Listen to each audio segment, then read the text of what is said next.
Salut à tous les amis, c'est Mozart à l'appareil. La correction poursuit pour l'instant. Fondamentalement, il n'y a pas eu de grand changement depuis hier. Le prix a chuté un peu, plus bas depuis le bilan d'hier. Encore environ 3%. Au pic, elle a chuté et maintenant, nous sommes juste au niveau de la liquidité. Deux niveaux, les principales liquidités dans toute cette période de consolidation. C'est d'ailleurs ce que je considère le graphique de 4 heures. J'ai partagé ces deux niveaux sur le canal Telegram le 8 janvier, aussi hier. Donc voici le deuxième niveau, 93-94 000 dollars. Elle n'est pas aussi négociée et pas aussi liquide que le niveau supérieur que nous avons perdu, 298 000 dollars. Mais ce n'est pas non plus négligeable. Donc il y a eu des échanges. D'après la densité, quelque chose de proche de la zone de 250-300 000 bitcoins. Et donc, le niveau supérieur, c'est déjà autour de 400-500 000 bitcoins. Alors, quelle est la situation? Ici, je vais le dire tout de suite, je n'aime pas ça ici. Et là, il y a des narrations externes qui ne me plaisent pas non plus. Ce n'est pas la meilleure vidéo que vous aimeriez entendre de ma part, mais je dois le dire. Et je vais tout de suite attirer votre attention sur ce qui, cela concerne davantage le court terme, ce qui peut se passer dans les prochains jours et non pas dans les mois. Donc, si vous tradez uniquement à moyen terme, cela ne vous concerne absolument pas. En gros, vous n'avez que des transactions mensuelles pour le mois à venir. Cette prévision n'aura pas d'impact. Donc le premier point, c'est la quantité. De volume transféré par les détenteurs à court terme en perte sur la bourse. Maintenant, je le regarde sur une base quotidienne. Mais en moyenne par heure, combien a été transféré en une journée? Donc en ce moment, pendant toute cette baisse, en moyenne, on a transféré environ 1200 par heure. Au pic, c'est 1250 bitcoins. Cela correspond en gros aux échecs généraux et aux creux locaux après la victoire de Trump, c'est-à-dire le prix ne correspond, mais cet indicateur, il est assez collant. En général, il aime, enfin pas toujours, mais il préfère souvent retourner les marchés par la convergence, c'est-à-dire par convergence, vous pouvez l'appeler divergence haussière comme vous voulez, ça ne fait aucune différence. C'est-à-dire, par exemple, nous dessinons un creux. C'était récemment. Et ici, nous le mettons à jour un peu. En fait, c'est qui, l'indicateur dessine également un nouveau pic. En dessous du précédent, ici, nous n'avons pour l'instant que le premier pic. Pour l'instant, c'est seulement le premier. Parfois, oui, une simple correction plus ou moins significative. Après cela, le prix s'envole encore vers le haut, mais c'est une tendance haussière. Et maintenant, nous avons une structure baissière, ou comme par exemple, c'était à la fin octobre, début novembre, nous avons dessiné un pic, nous avons mis à jour le creux, le prochain pic est en dessous du précédent. Voilà, on s'envole vers le haut, c'est-à-dire que la pression des ventes se termine, plus le prochain pic est bas. Avec une chute de prix plus faible, moins la pression des ventes pèse sur le prix, c'est-à-dire que les vendeurs s'épuisent, les acheteurs entrent en jeu, le prix se retourne. Pour l'instant, nous ne voyons que le premier pic, et ça me stresse un peu. Oui, c'est probablement, d'une certaine manière, en train de regarder un rebond. Quelque part, je n'exclus pas du tout qu'on puisse même tester à nouveau. Voici cette plage, la zone des 97-98 000 dollars, d'où nous avons décollé. Mais pour dessiner un deuxième pic, pour l'instant, les chances s'ouvrent. Le deuxième pic, qui va couvrir le premier. Et donc, cette baisse vers la zone des 90-91, et peut-être même jusqu'ici, vers les niveaux de 88-87 000 dollars. Malheureusement, chaque jour, il y en a de plus en plus. Tant que nous restons dans la plage actuelle, je vais expliquer encore plus loin. C'est le premier point. Deuxième point, perte. Total de l'offre par les détenteurs à court terme. Des détenteurs à court terme représentent toutes les pièces. Et je rappelle que les court-termistes, ce sont toutes les personnes qui détiennent des bitcoins jusqu'à 155 jours, représentent maintenant 50%. 50% est généralement le point critique partout.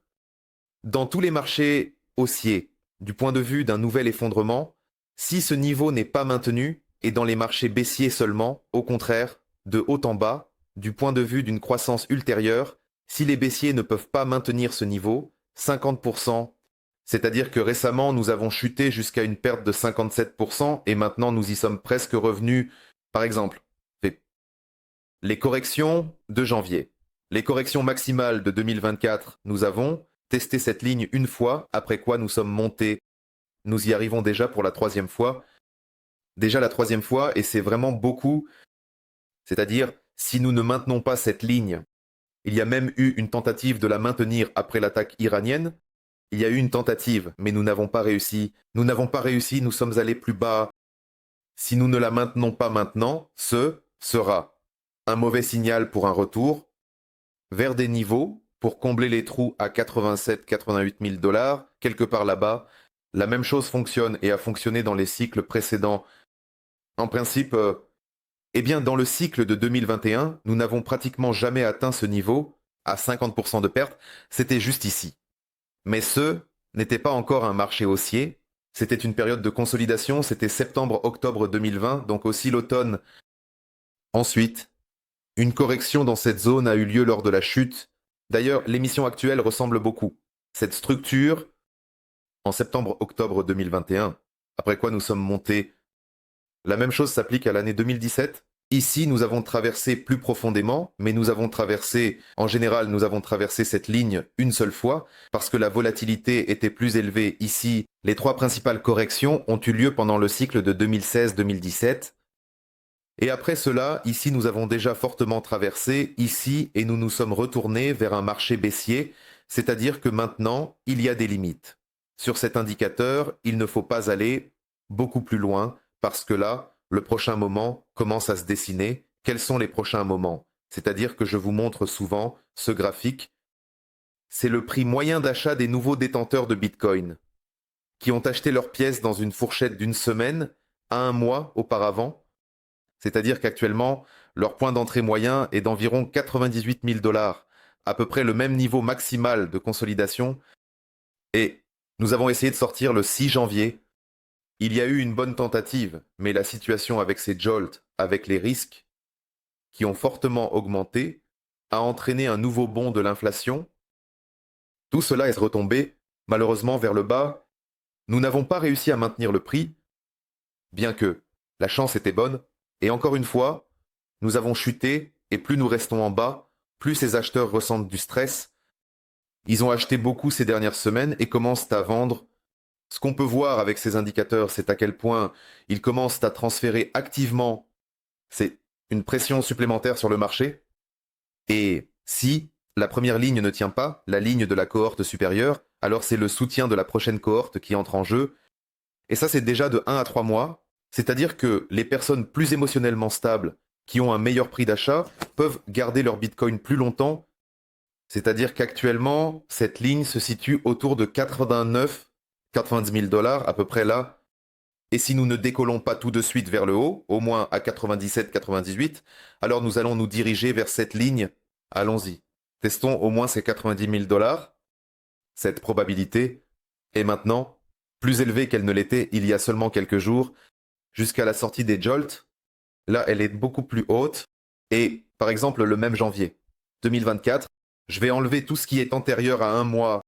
Nous avons testé cette ligne une seule fois. Nous l'avons testé d'un seul coup, après quoi le marché s'est retourné. Bien qu'il y ait encore un certain chemin avant d'atteindre Atta, maintenant nous sommes déjà à Atta et il reste une petite distance jusqu'à cette ligne. Il en va de même pour le cycle de 2021. D'ailleurs, dans le cycle lui-même, il était très fort. Ici, il n'y a pas eu un seul contact. Juste ici, avant l'interdiction chinoise, la même chose, septembre-octobre, automne 2020. Et pendant le marché haussier de 2016-2017, nous avons touché cette ligne littéralement 2 fois. 1, 2, c'est tout. Des 3 corrections principales, même des 4, nous n'en avons parlé que 2 fois. Et maintenant, nous y approchons à nouveau. C'est déjà une ligne, on peut dire, de soutien garanti, en dessous de laquelle ça devient déjà inquiétant. Eh bien, c'est vraiment un marché baissier. Donc, si nous descendons en dessous, nous pourrions répéter ce scénario. Eh bien, c'est vraiment un marché baissier. C'est-à-dire qu'en descendant en dessous, nous pourrions répéter ce scénario. C'est malheureusement ce qui s'est produit en 2021, mais jusqu'à présent, nous n'y sommes même pas arrivés. Pour l'instant, il ne faut pas paniquer. Pour l'instant, nous luttons avec la ligne des détenteurs d'un mois. Bien qu'il soit clairement en train de vendre, c'est évident. Plus loin, la perte nette dans le système a dépassé. Je le prends aussi ici avec une moyenne sur 3 heures, sur un graphique horaire. En moyenne, à l'heure, la perte s'élevait à 52 millions de dollars. Des pics Et voilà, d'ailleurs, il y a une légère convergence, une petite convergence, nouveau fond, mais la perte est déjà moindre. Autrement dit, la pression de vente prend fin localement, juste après une certaine heure.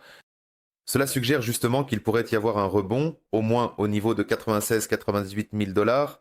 Là-bas, et en principe, ces pertes ne sont pas très importantes.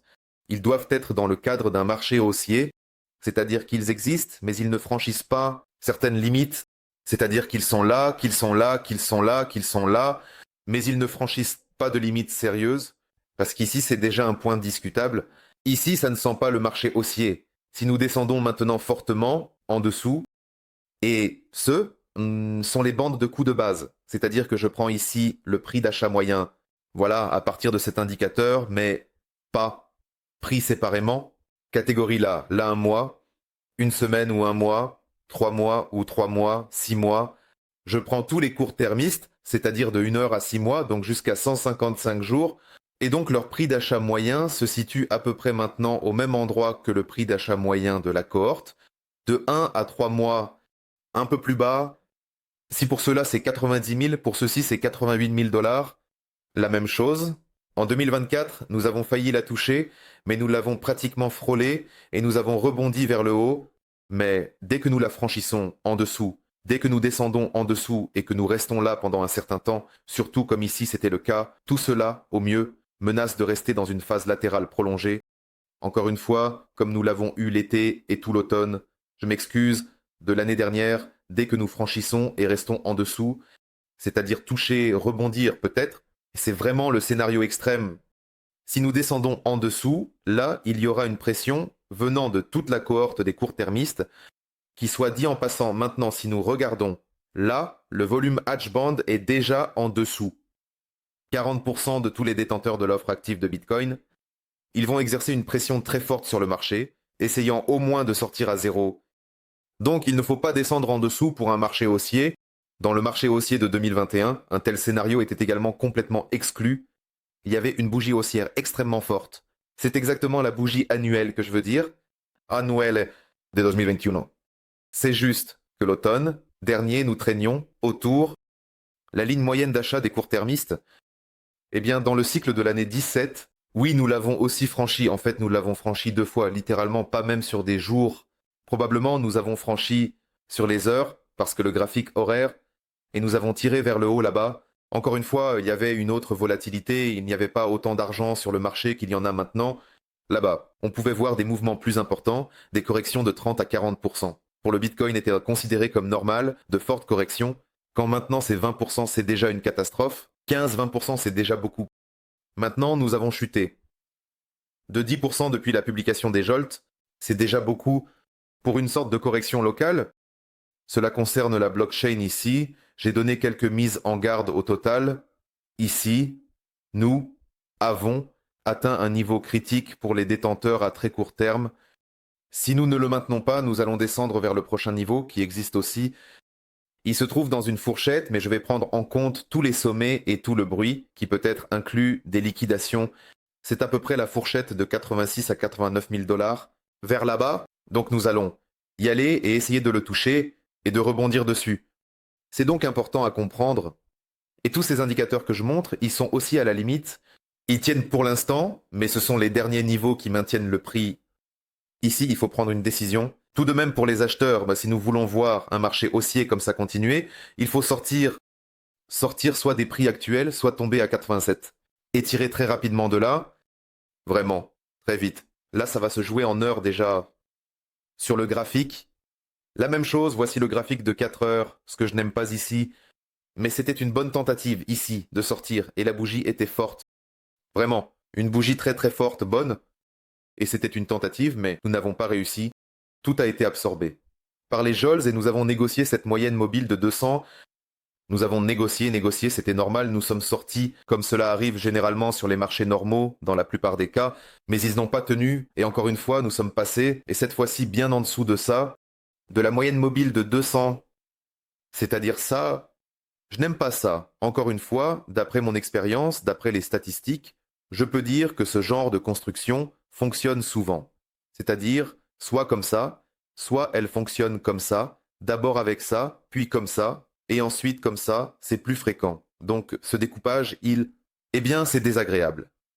Désagréable de rester si longtemps à négocier au-dessus de la moyenne mobile de 200 avec un volume et de revenir avec un volume encore plus important. Eh bien, c'est un problème. Je vais être honnête. Je ne dis pas que nous allons à 100% aller à 88. Vous pouvez tout fermer et attendre que le prix y arrive, mais la probabilité de cet événement, je le répète, est maintenant plus élevée qu'elle ne l'était le 6 janvier avant la publication des Johnsons, et au-dessus, eh bien, vraiment beaucoup plus haut, eh bien peut-être que la probabilité d'atteindre au moins 90 000 dollars est d'environ 50-55%, voilà en tenant compte de la situation actuelle. En plus, le graphique journalier, encore une fois, nous avons chuté en dessous de cette moyenne mobile de 50 jours. En continuant ce range, ce n'est pas très bon, je n'aime pas trop. C'est-à-dire que la probabilité de mettre à jour ces premiers creux est maintenant très élevée, avec un pic quelque part par ici. Il y a une forte probabilité de mise à jour, je vous préviens tout de suite. Ça, peut-être comme ça. Ne vous inquiétez pas si cela se produit, surtout si vous avez des positions à moyen terme. Si le rebond n'est pas normal à partir d'ici, alors il y a pratiquement une garantie qu'il viendra d'ici.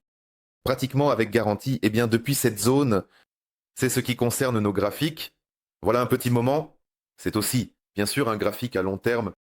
Ça me stresse un peu. Et nous n'avons pas pu tester. S3 était normal, le mois dernier. Il est testé au moins une fois sur un taureau. Alors S3 se trouve quelque part autour de 88 en ce moment.